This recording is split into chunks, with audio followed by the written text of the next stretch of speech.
você vai encontrar para poder cumprir a missão. E conjugando estes 5 dedos, estruturei sempre a minha consciência como militar, no princípio em que nas Forças Armadas ou nos órgãos de segurança, as ordens devem ser verticais. E nunca uma ordem vertical deve cruzar com outra horizontal, porque a missão torna-se desvirtuante e não se atinge os objetivos. Portanto, sabendo disto, posso dizer que a etapa mais difícil da minha carreira, particularmente, foi cerca de 1 ano e meio depois de ter chegado ao cargo de chefe de Estado-Maior-General, as batalhas que tive que enfrentar para poder superar as más práticas e as más desinteligências que encontrei enraizado no escalão superior da liderança política e militar do país. E isto foi para mim marcante. E quando senti que de facto corria o risco de ser levado do modo que haviam sido levados outros colegas meus, eu não tive outra opção senão pedir demissão do cargo. Pedi demissão do cargo, faltavam ainda cerca de 6 meses para terminar o meu mandato. Embora não tenha sido aceito por razões que foram evocadas, mas a partir dali já não tive, digamos, a mesma dedicação, a mesma vontade, a mesma moral para continuar. Para continuar. Eu já havia passado uma outra fase na minha carreira, que foi na fase final da transição das FAPLA para as FA. Já tive a oportunidade de explicar isto, também foi um momento muito difícil para adaptar-me novamente, em que, tendo chegado ao posto de general de brigada, major-general das FAPLA, aos 33 anos de idade,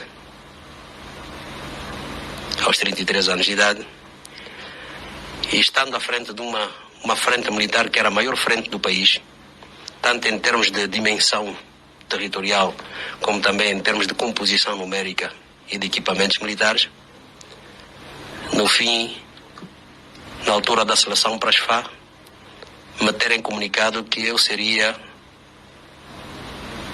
nomeado para o cargo de chefe logístico de um ramo das Forças Armadas. E neguei, logicamente, porque não era a minha especialidade. A minha especialidade era comando de tropas, embora tenha uma formação completa para saber lidar com todos os aspectos de logística, de comunicações, de armamento, de técnica, etc., de política. Achei que estava a ser injustiçado e acabei por ficar de fora. E só fui incorporado nas Forças Armadas após o retorno à guerra. A guerra retornou em outubro e fui chamado no dia 26 de dezembro de 1992 para incorporar as Forças Armadas. E de facto foi ali onde compreendi que havia muitas injustiças mesmo, não só nos setores, outros setores que o país tem, mas essas injustiças haviam atingido a estrutura que é a pedra basilar de qualquer sociedade, de qualquer nação que se designe realmente nação. E aí como é que nós avaliamos? Ativismo sem lucro. E muitas das vezes as pessoas não percebem que o ativismo sem lucro foi aquele que nós nos focamos realmente nos problemas da nossa nação. Pronto, hoje nesse 8º vídeo, a guerra e a paz. Os mesmos senhores, os poderosos da guerra são os poderosos da paz. Infelizmente nós nos encontramos nessa situação, porque a guerra em Angola foi um dos piores cenários já vivido entre nós, porque a guerra dizimou muita gente e muitas das vezes quando olham para nós, por vivemos aqui fora, pensam que nós não estávamos no tempo da guerra. Eu só saí de Angola em 1998. Ainda saí de Luanda e fomos até no Ambo jogar campeonato nacional de basquetebol antes da Quitota de 92. Quando voltei do Ambo, joguei mais uma época na Nocal, depois fomos reabrir o Interclube de Luanda com o falecido Camuloge. Camuloge já é falecido. Nós reabrimos o Inter de Luanda ali nos Bombeiros. O Martinez foi um dos presidentes do Inter do Clube de Luanda. Teve também o GG do Bingo. E em 95 saímos de Luanda para ir jogar na casa pessoal do Porto do Lubito, Nacional de Basquete. Vimos os corpos dos angolanos, as casas queimadas, os carros das Nações Unidas no Lubito, cheio de mulheres, cheio de prostitutas, a irem lá na base das Nações Unidas. Nós vimos tudo. Então, o nosso ativismo começa a partir daquelas preocupações das situações que a gente viu no nosso país. De o poder, os tais senhores dos poderosos não terem controle do poder. E hoje, o fim da guerra não conseguiu exaltar a paz de uma maneira em que nós ficamos todos na mesma posição. Tem os vencedores da guerra e tem os derrotados da guerra. Aqui não falo sozinho. Dr. Jonas Savimbi disse: a guerra foi forte porque eram filhos da mesma terra, que conheciam a mesma mata, as mesmas montanhas. Isso nos envergonha a nós todos. Mas hoje eu digo que os homens da guerra e da paz têm que ver que a vossa herança é o que vocês fizeram a nós, povo. Hoje nós temos os símbolos da pátria a serem desrespeitados. Porque muitos que estão a representar, porque tem os que desrespeitam e tem aqueles privilegiados que fazem parte do Estado, que deviam honrar e respeitar o Estado, não fazem isso, mesmo estando nas Forças Armadas, na polícia, não fazem isso, não respeitam, desrespeitam. Os nossos nacionalistas seriam os tais vencedores da guerra. Os nacionalistas angolanos com mais forças seriam esses militares que lutaram, que até tiveram na luta de descolonização da Angola. Os homens da paz e os senhores da guerra. Como é que pode? Então, são tão poderosos e não tiveram capacidade de olhar para o seu poder e ser transcendente na vossa vida.